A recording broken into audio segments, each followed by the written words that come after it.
At the Italian Global series, Richard Gadd discusses his relationship with writing and acting. The Emmy winner for Baby Reindeer premiered his new original series, Half Man. Gadd shared with the audience the origins of the project, which began on the subway, as well as behind-the-scenes details about Jamie Bell's involvement and his impressive physical transformation for the role. He discussed his artistic vision and the importance of drawing on his own lived experiences to create honest autofiction. It's a very unaccepting time, and I thought, okay, you take two broken men in their adult life and you flash back to their childhood and you show all these prejudices and learned behaviours and damaging things that they take on their shoulders in their youth, and you then flash forward to them as adults, and you see all the things that went on to corrupt them in later life. And I thought, well, that's kind of interesting. And I was on the tube and I just got my phone out and I started just writing scene one. And I thought, on my phone, on my notes, just because I said, oh, there's something in there. So I thought, okay, maybe they're at a wedding and one of them's topless, one of them's kind of obviously masculine, and then the other one's not. And they're having a really weird conversation, and then you flash back. And I remember I got off the tube, and you know, sometimes like creative spurts, they can be quite addictive. So I remember I went out the tube, I was at Tottenham Court Road in Soho, London. And then I went to Soho Square and I sat and I kept writing on the notes. And I kept writing and writing on my notes, and a lot of what was in those notes is still what episode 1 is to this day. Yeah. And you said, and the story is really about masculinity, and you have two characters that are very different, and one is wearing a quilt. And I like the way you challenge and turn upside down prejudice or stereotypes.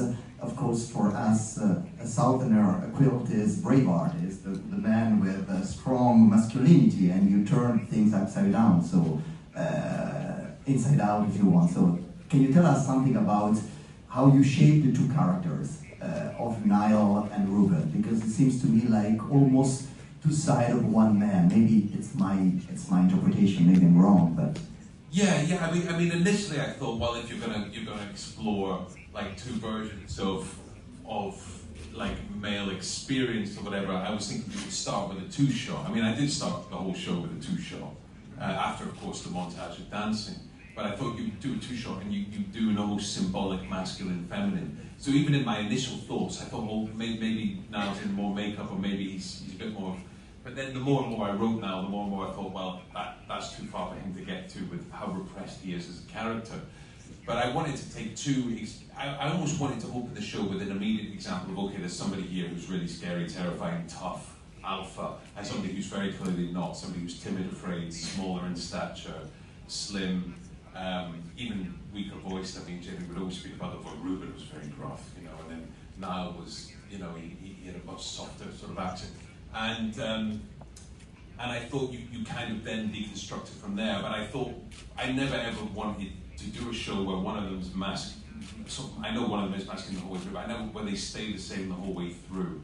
By the end, because there's kind of insidious forms of human behavior and human nature that bubble away underneath the surface that are just as damaging as the more overt forms of human behavior which we see as damaging in our societies. Like there's aggression, and masculine aggression, but there's also like insidious kind of behaviors as well. And so by the end, my aim was that you didn't really know which version was the most kind of toxic, and that was my aim. Yeah. And you've seen the show, I hope, so I hope I won't spoil anything. But I'm very interested in the Ruben's character, the one that you are playing, by the way, and maybe we will go to that afterwards. But because it's like his only way for him to speak is through violence, which is a very original way of shaping a character. So is that something that you are, because it speaks not so much, and really the way he speaks is through violence, or sometimes violence is a way of expressing himself, even love. Yes. So can you tell us something about how you shape some sequences that are, of course, the sequence where the scene where he beat Niall boyfriend, or can you tell us something how you shape that through violence, how you use violence as a narrative tool to shape the character? Yeah, well, I always wanted Ruben's violence to be sort of stuck in a prism of sort of trauma. I think that there are there are versions of, like, in certainly my experience growing up, there are versions of men who know they're tough and they act tough. And then they know when they're pushing their weight around and throwing their weight around, and there's people who, they have that extra layer to them, where they disappear when they lose their temper. They go somewhere else. And Ruben's been through a lot of trauma as a kid, and I think a lot of men who really hyper-masculinely present, like who go out of their way, shave their head, stuff themselves full of whatever, and present to the world in a big macho way. Sometimes I think they're hiding the biggest vulnerabilities. And with Ruben, his psychosis is so built into his previous experiences. He felt disempowered in his youth, without giving away spoilers, unless we have all seen the thing. He's been so disempowered in his life, in ways that have made him dissociate from reality, so that whenever he feels disempowered in life in the present, he dissociates again. And so every single time Ruben lost his temper, I always wanted it to be like it was never actually about whatever happened in the present moment. It was never really about Albie. It was about the feeling of disempowerment. And I remember when we worked with young Ruben, Stuart Campbell, I remember when we did the first take of him I worry that I'm giving away so many spoilers here, but when we're doing the, there's an act of violence at the end of episode 2, basically. And when I was working with the young actor, I remember I'm very heavy on performance, very heavy on notes, and very, I like to really work and dig deep. But I remember the first take, it's always good to just see what they bring to the table. And I remember it felt like a guy, quite obviously, brilliant acting always from Stuart, but it felt like a guy who knew he was doing that act, like I'm standing on a guy's head. But I thought, no, when you're doing it, don't think of him, think of your father. Don't go to that place, go to the place of disempowerment you felt in your youth. Take 2. It was phenomenal, and so that was all about, and it was the same that, when I had to do all the kind of stuff, I always felt like every time I tried to get in the headspace of Ruben, every time I did a scene, I was really trying to, make myself feel kind of traumatized. And because I felt like all of his actions, even when he's messing around or even when he's being genuine or whatever, they sit on a river of pain. Because I think that every time he lost his temper and he was violent, I felt it was a dissociative effect from serious trauma. And that was what I wanted to explore. And since the beginning, for you, it was crystal clear that you will play Ruben, or can you tell us something about the process from the writing and to the... Yeah, well, it was a very quick process. It was the kind of... Baby Reindeer came out on April 11th, 2024. And you wrote, just for the people, you wrote the first note in 2019. So I wrote episode 1, and then I saw one draft of it 1, so it was like a rough draft of it 1, and I put it on the shelf. And then, if I remember correctly, Baby Reindeer was commissioned, and I thought, well, I'll just leave that in the drawer, and I'll go and do Baby Reindeer. So I went and did Baby Reindeer, COVID happened, and so about 4 years go by. And then, by that point, the script had kind of been sent out. I think I sent it to my agents, they'd maybe put the feelers out. And by the time I was out the other side, BBC and HBO, if I remember correctly, were really keen to pick it back up. And Jamie was keen to get involved. This whole kind of process had kind of gone on. It was kind of lined up when Baby Reindeer finished. And it was like, Baby Reindeer came out on the 11th, and about 8 AM the next day, on the 12th, I was doing Half Man. And it was a really quick, intense turnaround. I worked on numerous more drafts of Ep 1, and then it was Ep 2, Ep 3, Ep 4, Ep 5, and we were in pre-production by October. So Jamie Bell was, since the beginning, you were writing the character of Niall, thinking of old Niall, thinking of Jamie Bell, or not quite. I never write with actors in mind, because I worry that they will influence the characters. I always want the characters to influence the actors in a way. But I think I'd written Niall, and I had this clear image in my head of who I wanted him to be. And then when we started talking about casting, when we started talking about who we want to play them, we would sit down with the casting director, and the casting director would be like, dream cast. And it's not that we're going to go out and chase these people, but it helps them posit what kind of actor I'm looking for. So you might say, I can't remember who I said for whatever, but I remember saying, oh, you know, someone like blah blah for Ruben, or someone like blah blah for Laurie, someone like Jamie Bell for Niall. Oh, that is interesting. And I remember all of a sudden this character that I had in my head, Jamie just like slotted perfect into place, you know. And I was like, oh wow, and it excited me enough to, I don't really like working with, like, I sometimes think like fame can almost corrupt a piece sometimes, because it can turn a piece of art into an acting vehicle for a star. And I like unknown quantities, like Martha, Baby Reindeer, had to be Jess. And I'm not saying she'd done 17 years of acting before then, but she wasn't a household name in a way that would, so you really believed this woman was at the end of the bar. And I love that mysterious quantity. But there's something about Jamie Bell that is very mysterious, that I felt is also equally interesting. Not only does he bring sort of viewers in prestige, but he's got a kind of mystique about him. And I couldn't get it out of my head. And I don't know, and I sent it to him thinking I wouldn't even get a response. And he got back pretty quickly, and I was on a flight to LA where I met him. And then, and I wasn't going to be in it because Baby Reindeer, I'd acted in every scene of Baby Reindeer. And being in front of the camera, but also like behind camera, like show running, it's honestly a nightmare. Like, it's so much, you almost have to have like dual perspective, and then you're jumping into character, then you're jumping out of character, you're having discussions, really intense discussions, maybe something's not working right, and we have to really think on the spot, we have to rethink how we're going to do this. Okay, if we're not doing it this way, how are we going to do this? How much time do we have?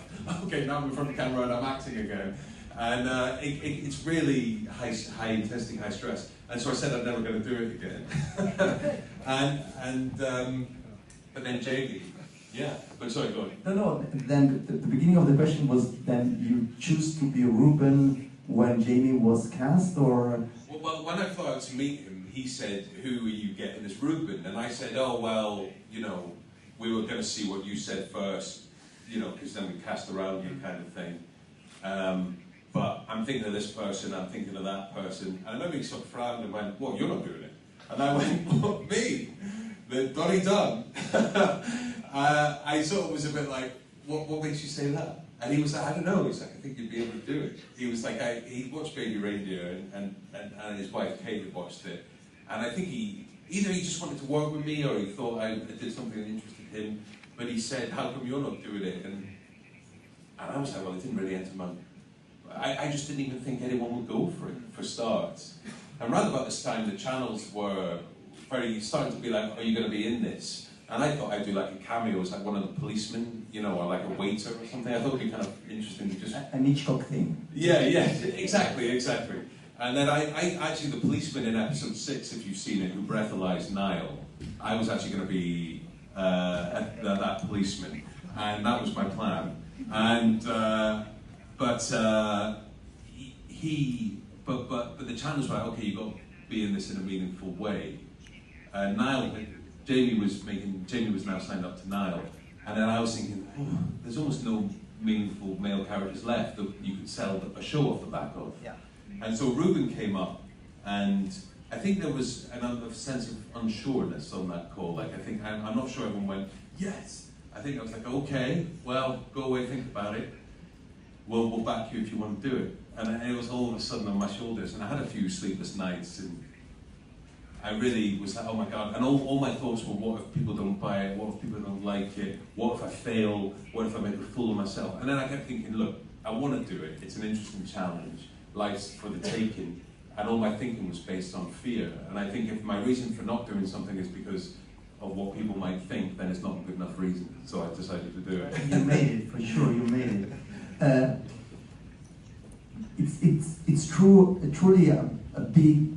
I've seen Baby Reindeer before watching Half Man, and now I met you in person, and when I saw Baby Reindeer, I picture you smaller, and with Ruben I picture bigger, and so I'm talking about the way you work with your body, especially in Half Man.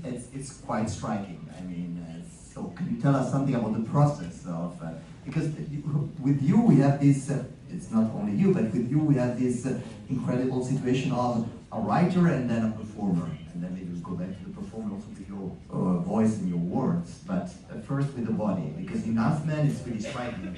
Ruben has to express himself through the body. Well, I quite like physical transformation, and I like it just because you feel like someone else. Like, I remember in real life when I was going through like huge personal crises, without taking the tone down too much. I remember I remember I couldn't eat, I couldn't sleep, I was malnourished, and almost like a form of kind of like receding from life in a way. And I remember just feeling so frail in my body, and I thought, well, to do Donny, I want to sort of get back to that. And so I lost like a third of my body weight. I was 68.8 kilograms and I started about 96.6, so I lost so much weight for Donny Dunn, and you feel so vulnerable, and I felt so frail. I felt like I could be taken advantage of. And then with Ruben, I put on a bit of weight, so I never, because 68.8 is so thin, so slight. So then I was probably back to about 90 kilograms-ish when I decided to take on Ruben. But I knew, like, for people to buy Ruben, I needed to change everything about myself, because Donny Dunn's so ubiquitous, and Baby Reindeer is so ubiquitous, and that image of me in my comedy suit is so ubiquitous that all of a sudden, you can't just put that guy in a biker jacket and hope that everyone goes along with it. So I knew I almost knew I needed to open the show on an image that went, whoa, this is very different. And so I think at my heaviest I was about 109.8. So it was, yeah. How did you make it? You had to train yourself, I trained really hard. I pushed all my top of the scenes to the back of the schedule, more or less. It's not possible to do them all back to back. I trained really hard. I had a nutritionist, personal trainer. I had a company in the UK make meals to the calorie size that I needed, and I'd eat them at specific times. A lot of it was fat, because I wanted Ruben to be sort of real. Like, I didn't want it to be like synthetic. I didn't want it to be like gym. Like, to me, Ruben never really went to the gym. His size was like built into his pain. His body was big because he was a big, burly guy. Like, it was almost like, and so a lot of it was actually like fat on the muscle. So a lot of it was actually like what they call dirty bulking, where you eat actually quite a lot of unhealthy stuff along with it. And then as you come to filming, you do high intensity cardio, and then you start to almost have like a chicken salad a day, and then you dehydrate before top of the scenes for like, honestly, you have like I think about 2 days before you have like maybe a pint of water, and then about one day you have half a pint, and then 24 hours before you don't have any water, and then you haven't eaten for 3 days, and it sucks your body in. And then almost like the second you start rehydrating, it goes back out again. It's kind of crazy how it works. The result is impressive, I must say. Yeah. I mean, I've always got that thing in my head. When could I have gone a bit more? Could I have done a bit more? But that's just me. But I did what I could, and I was also writing all the time. And because you were writing while shooting or while the film. Yeah. Oh yeah, it was all on top of itself. It was all a bit of a mad scramble in a lot of ways. And, as television often is, and there were times where I'd be acting, and then there would be lighting, and I'd be okay, everything's good here. I'd run to a laptop, type something, suddenly it'd be called to set. Okay, now I'm acting again, and then now I'm giving notes to other actors, and it was everything all at once. And the show was directed by female directors, if I'm correct. Yes. So the show was split into two blocks. So we had two different directors, and Alexandra Brodsky, who I think the world of, directed episodes 1 to 3. And yeah, she's a wonderful person. She brought so much to it, and we spoke at length. Like I'm in constant dialogue with my directors at all times on set, in the lead up to it. And she came onto the set, and it was funny because a lot of people always said to me when I started Half Man, a lot of people said, well, you're going to get Man to direct it, right? And I was like, what? Why? It's whoever whoever speaks to the, really like, even from an acting, even when an actor comes into a room, a director, anyone, a producer, like you're looking for that, oh, they get it. That's all you need, I think, sometimes, to assemble a good team of people around you. Oh, they get it. And I think like that is kind of all you need. And I think there was a lot of discussion about, you know, for a story this masculine, we need a male director to open the block and sort of set the tone. But she just came in and she did this just amazing, she just spoke to it in a way which made me think, oh, you really get this. And that's kind of all I needed. Did you have any arguments or any discussion about one scene or something where the point of view were different, or you were on the same page all? Yeah, I think there's always discussions at all times. I'd never call them arguments, you know, but there's always discussions at all times. You're in the pursuit of trying to make something as good as you can, and I'm sort of tortured by it at all times. Like every day, how do you make this as good as it possibly can be? Every time you come to the end of a scene, have we really got it? Every time you sort of sit down and write something, have you really? Every time you finish a take, is there any further I can get to? And I think that's healthy, and it leads to a lot of debate and a lot of discussion. I think, you know, when I bring directors onto my projects and stuff like that, they understand that I'm going to have a lot of say, and there's going to be times when, unfortunately, the best laid plans are going to be laid to rest because, oh, I just didn't see it this way when I wrote it, and we're going to need to rethink it a little bit. But me and Alice, you know, we were really symbiotic. Like, I really loved the way she did it. We were always, you know, and then but there's always discussions, there's always different things, and there's sometimes like, you know, you write a scene and in your head, even like, there's no two ways, and an actor will be doing it, and then an actor will turn up and they'll have a completely different interpretation of what was kind of on the page to you. And so the day of filming, to me, a day of filming is a constant like reshaping almost all the time, all the way through the day, in a very positive way. Look, if you allow me, I would like to take a step back and go to the beginning of your activity, your career, which is related not to the set but to the stage. So you start as a stand-up comedy. So I would like to ask you a simple question. What is the difference between a stage where you perform live and a set where you perform, but you have in both cases you have a script, but you can cut. And so in terms of your feeling, your fear, your excitement, what is the difference? And oh, that's such a hard question. It's such a good question. God, they feel so different.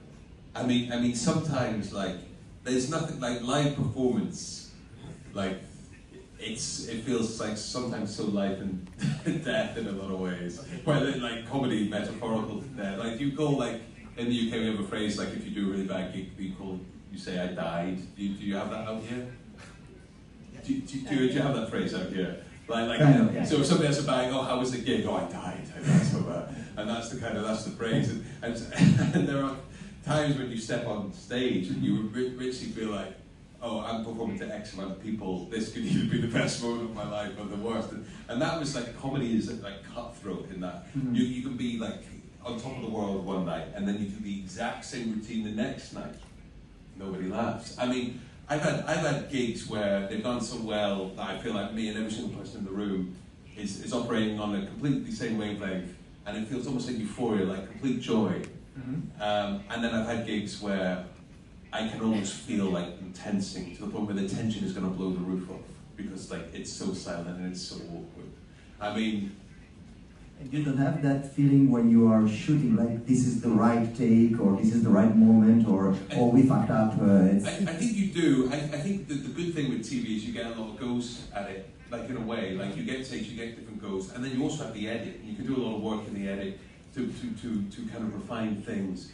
And make up for things to a certain degree. You can't like make up for everything kind of thing. But I think you always have those feelings of doubts. And I always think to listen to like all we've got, and I always say to this is like all we've got is our creative intuition. And if something feels wrong, it is wrong. I get a lot of writers who phone me up now, or showrunners, or people who are starting out in their projects, and they're like, oh, I'm in the middle of shooting, and I feel like it's slipping away from me, but I don't know how to say it to someone else. Like, well, they're like, but is it slipping away? I can't tell. I was like, look, if you've got this feeling, it's slipping away. because all you've got as an artist and a writer is your intuition, and so you have to have it at all times. And so I always think, like, if I'm on a set and something's not quite going right, then something must not be going right, and I need to get to the bottom of what it is. And really, like, I just like learned to trust I try to trust as best as I can my impulses in that respect. But it is the same. You know, when you almost feel it in the air on a set when it's going well or when it's not going good. It's like a transcendental hush, you know. Sometimes when it's going well, it's almost like you feel a kind of almost like a spherical sort of like sort of airy sort of energy happening. And when it's flat, like you feel it. I think we're very like sensory beings almost in a way. You can tell, and it's you just have to find old, new, different, inspired ways to make it better.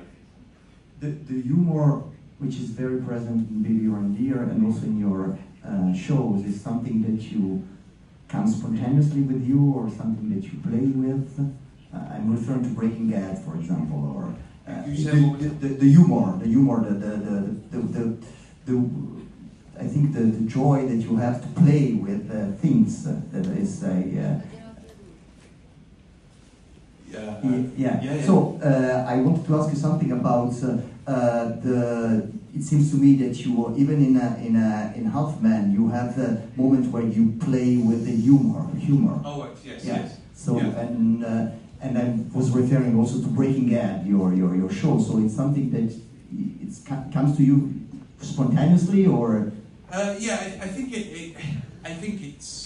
it kind of comes, like, for example, like I knew when I set out on Baby Reindeer, I knew that tonally that was going to be a bit more, I'm not saying it's like a sitcom or anything, but I knew it was going to be a bit more humor-led and playful in its tone and style than Half Man was. I knew in a lot of ways Half Man was a bit more of a socially realist piece of work. There couldn't be, whenever the humour came, it would have to come through circumstance with character and all this kind of stuff. Otherwise, like, but I think humour is very important. I think humour, not only does it like just provoke a reaction that leads to good concentration, you know, in audiences, releases positive dopamine. I just think it is life. I just think you don't get light without dark, you don't get dark without light. Even in the lowest points of my life, I can remember some of the funniest times. You know, like, it's that whole giggle at a funeral thing. You know, you get people who are at a funeral and then they suddenly just find themselves, they can't stop laughing, and it's the body not being able to like deal with the emotion. And I think that's interesting. I think life is a kind of, is this constant like kind of juxtaposition between sadness and happiness. And I think like it's why I never really resonate with pure drama. Like, I love The Sopranos, right? I love it. It's hilarious. Like, it's so funny. It's funny every episode. The characters are brilliant. Like, you know, like Mad Men is hilarious. You know, like Roger Sterling is a believable, brilliant character. None of those shows would have worked if all of that humor goes. You know, and I think equally, if a drama is just pure drama, it does work. And likewise, if it's just pure sitcom and all these characters are ridiculous and you can't relate to them. Like The Office, UK Office, which I think is phenomenal, wouldn't be the success that it is without the beautiful pathos underneath all the characters. I mean, David Brent is so desperate for love. He's not just a guy that does a silly dance in an office. And that's just human life to me, and that's what I always try and bring to the screen. I have a question.